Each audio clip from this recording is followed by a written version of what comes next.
Well, hello again. I hope your day is going well. And if it's Friday, which I think it is for you guys, we're almost there. And the countdown starts at after today, 5 more days till spring break. But anyway, a short lesson today in dealing with what we call influential points. First of all, your homework's due, and what you can do first is check out the answers. The answers are online on the class webpage, even though you'll see me scroll through if you desire. You can pause this video and see the answers as I scroll through them and check and make sure you understand. But anyway, we're going to just move on and get to today's lesson. So feel free to pause anytime if you need to see something.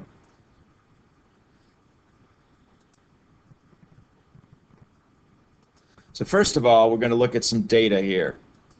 Okay, this is from the Boston Red Sox in one of their World Series years, and we're comparing the relationship between the number of home runs hit and stolen bases to see if there is a relationship, like the more home runs you hit, the fewer stolen bases, or something like that. So I'll save you the trouble of graphing it, or if you wanted to, you could put this in your calculator to see what the graph looks like. But anyway, here's what we got.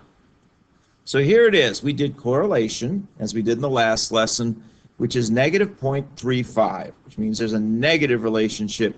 As stolen bases increases, that means that home runs would decrease. So let's look at this. Well, we notice that there's one point far away from the others that may be affecting the relationship. So let's take a look at that. Jacoby Ellsbury, who's now with the Yankees, finishing out his career. But anyway, if we put a line through this, it's kind of going to look like that, the way it's set.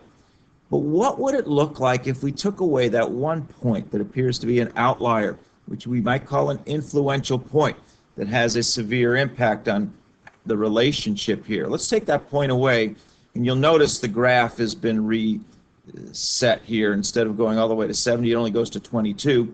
This is what the rest of the points look like. Notice what the correlation is now. It's now positive, 0.21. That 1 point made it a negative relationship. Take away that one outlier, an influential point, and we have a positive relationship. Now we see as stolen bases increases, so does home runs, a positive, but it's still not real strong. If we tried to fit a line, it might look like that, okay? But anyway, you should be aware of how influential points can affect the relationship, the correlation, and the line of best fit is when we get there. So anyway, that's actually the lesson, to understand those points, and so you can kind of get to work on your homework. If you do it now, you'll have nothing to do for the weekend for homework. We'll answer any questions you have on this stuff next week, but I'll scroll through these slowly so you can see, and here's the first two problems. Pause if you want to do these. I don't know why 16's there, because is it on your homework? Yep, there's 16. So you can be done out of order.